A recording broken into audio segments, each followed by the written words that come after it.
Hello बच्चों, नमस्कार। व्हीटेकर का वर्गीकरण। आज हम व्हीटेकर के वर्गीकरण के बारे में जानेंगे।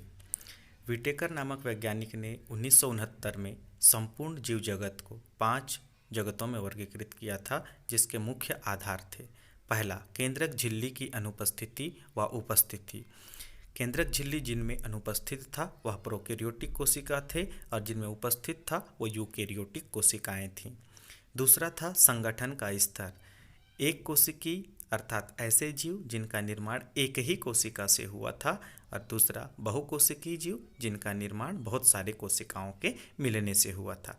तीसरा आधार था पोषण प्राप्त करने की विधि, जिसमें स्वपोषी अर्थात ऐसे जीव जो अपना भोजन स्वयं निर्माण कर सकते थे उन्हें स्वपोषी, और विषमपोषी ऐसे जीव जो अपना भोजन के लिए दूसरों जीवों पर निर्भर रहते थे उन्हें विषमपोषी कहा गया।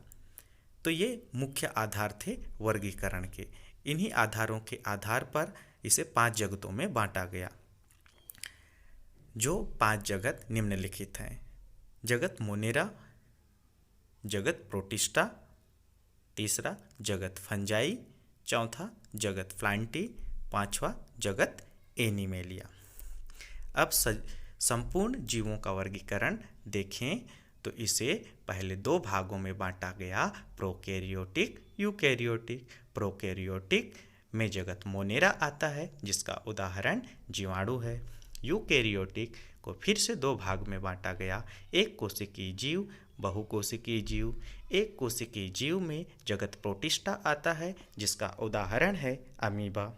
बहुकोशिकीय जीवों को फिर से 2 भागों में बांटा गया, कोशिका भित्ति सहित और कोशिका भित्ति रहित। कोशिका भित्ति सहित जीवों को फिर से 2 भागों में प्रकाश संश्लेषण करने वाले जीव, जिसमें जगत फंजाई आता है, इसका उदाहरण राइजोपस है। प्रकाश संश्लेषण करने में सक्षम जीव जगत प्लांटी आते हैं, इसका उदाहरण नीम। कोशिका भित्ति रहित वाले जीवों में जगत एनिमेलिया आता है, इसका उदाहरण मछली तथा मनुष्य आदि हैं। धन्यवाद।